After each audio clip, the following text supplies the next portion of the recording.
جنسيات وأصول ممثلين. مسلسل ثالثهم الشيطان. وحوش الجزء الثاني بعضهم ليسوا خليجيين، لن تصدق جنسياتهم وأصولهم صادمة. الفنانة شجون الهاجري. تؤدي الفنانة شجون الهاجري دور البطولة في إحدى قصص الموسم الثاني من مسلسل الإثارة والجريمة وحوش رمضان 2026، حيث تجسد شخصية هدى في حكاية بعنوان ثالثهم الشيطان، تدور أحداثها ضمن سياق قضايا واقعية تمزج بين الجريمة والغموض. تقدم شجون الهاجري شخصية مركبة ومختلفة تعيش رحلة من الألم النفسي، القلق والظلم ضمن دراما نفسية مشحونة، دورا مختلفا تماما عن أدوارها السابقة. وتدور قصتها حول معاناة نفسية حيث تجبر على الزواج وتمنع من تحقيق أحلامها، مما يدخلها في أزمات كبيرة. شجون الهاجري هي فنانة ومذيعة كويتية. ولدت الفنانة شجون الهاجري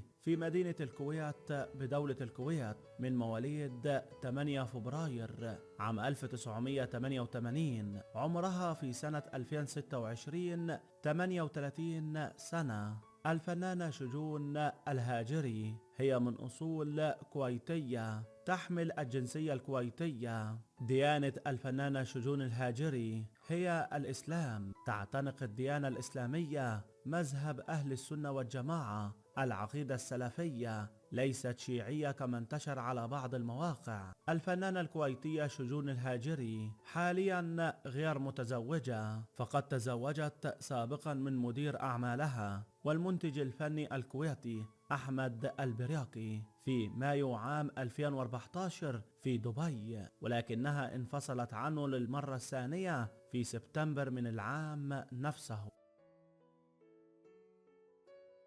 الفنان داود حسين. يشارك الفنان داود حسين في مسلسل وحوش الجزء الثاني رمضان 2026 ضمن إحدى قصص العمل الدرامي الذي يضم حكايات منفصلة، وتحديدا في قصة بعنوان ثالثهم الشيطان. يركز دوره على قصة مستوحاة من واقعة حقيقية في الكويت، تدور حول جريمة قتل غامضة قتل صديقه وقبول الدية قبل الإعدام. يجسد داود حسين دورا رئيسيا في هذه القصة المثيرة التي تشهد تحولات مفاجئة.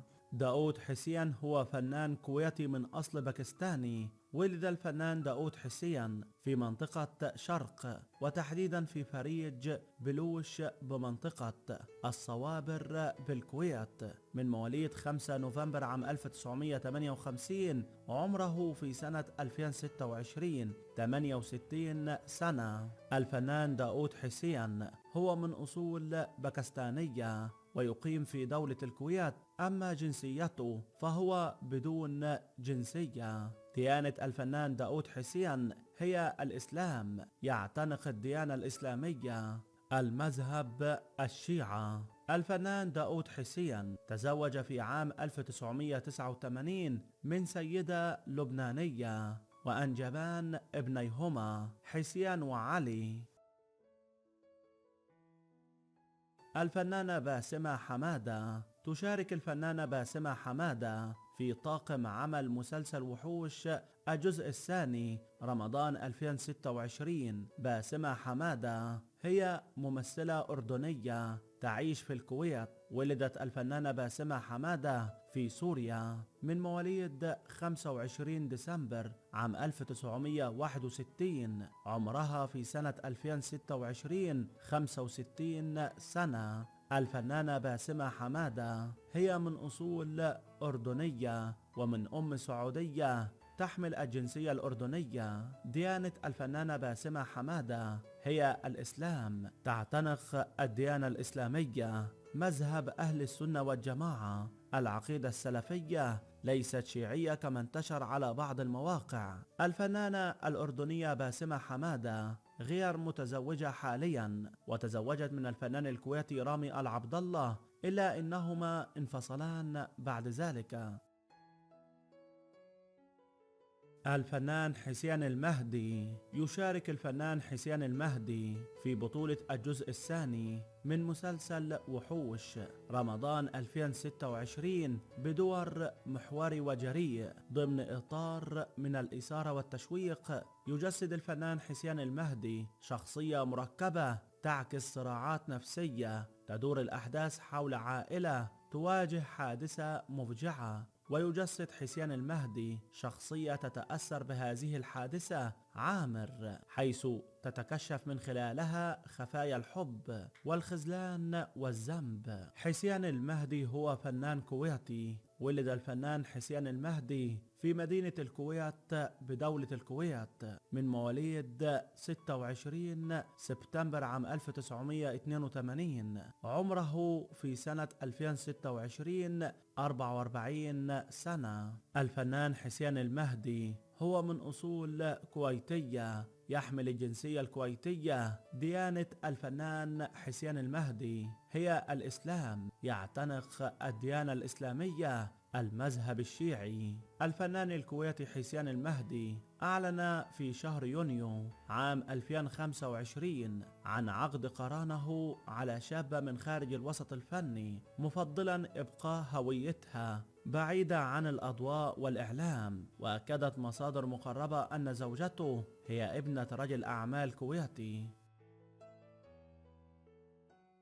الفنان عبد الله البلوشي. يشارك الفنان عبد الله البلوشي في بطولة الجزء الثاني من مسلسل التشويق والرعب الواقعي وحوش رمضان 2026. يركز العمل على حكايات وقصص جديدة ومثيرة، ويظهر الفنان عبد الله البلوشي بأدوار درامية متجددة في إطار جرائم وقصص واقعية أعلى إثارة. عبد الله البلوشي هو فنان كويتي. ولد الفنان عبد الله البلوشي في مدينة الكويت بدولة الكويت من مواليد 16 سبتمبر عام 1990. عمره في سنة 2026 36 سنة. الفنان عبد الله البلوشي هو من أصول كويتية، يحمل الجنسية الكويتية. ديانة الفنان عبد الله البلوشي هي الإسلام، يعتنق الديانة الإسلامية مذهب أهل السنة والجماعة،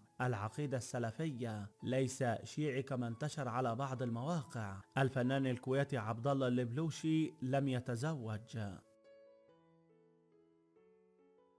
الفنان يعقوب عبد الله. يشارك الفنان يعقوب عبد الله في بطولة مسلسل وحوش الجزء الثاني رمضان 2026. يعقوب عبد الله هو فنان كويتي. ولد الفنان يعقوب عبد الله في مدينة الكويت بدولة الكويت من مواليد 12 يناير عام 1975. عمره في سنة 2026 51 سنة. الفنان يعقوب عبد الله هو من أصول كويتية، يحمل الجنسية الكويتية. ديانة الفنان يعقوب عبد الله هي الإسلام، يعتنق الديانة الإسلامية مذهب أهل السنة والجماعة، العقيدة السلفية، ليس شيعي كما انتشر على بعض المواقع. الفنان الكويتي يعقوب العبد الله متزوج من سيدة كويتية من خارج الوسط الفني، ورزق منها بإثنين من الأبناء، يوسف ودنيا.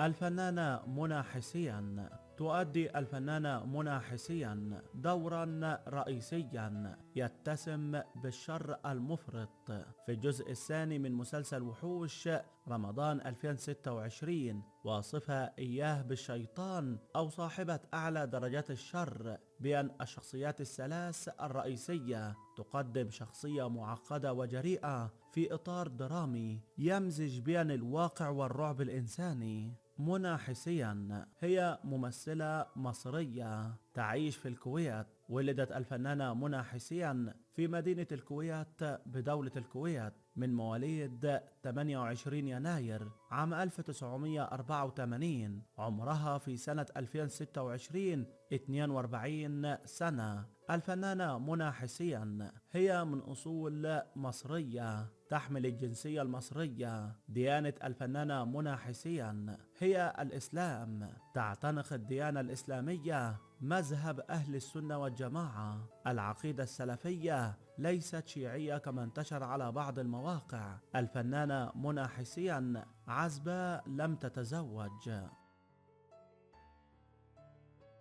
الفنانة غرور تشارك الممثلة غرور ضمن طاقم عمل مسلسل وحوش الجزء الثاني رمضان 2026. غرور هي ممثلة إيرانية تعيش في الكويت. ولدت الفنانة غرور في مدينة الكويت بدولة الكويت من مواليد 1 يناير عام 1973. عمرها في سنة 2026 53 سنة. الفنانة غرور هي من أصول إيرانية تعيش في الكويت، تحمل الجنسية الإيرانية. ديانة الفنانة غرور هي الإسلام، تعتنق الديانة الإسلامية مذهب أهل السنة والجماعة. العقيدة السلفية ليست شيعية كما انتشر على بعض المواقع.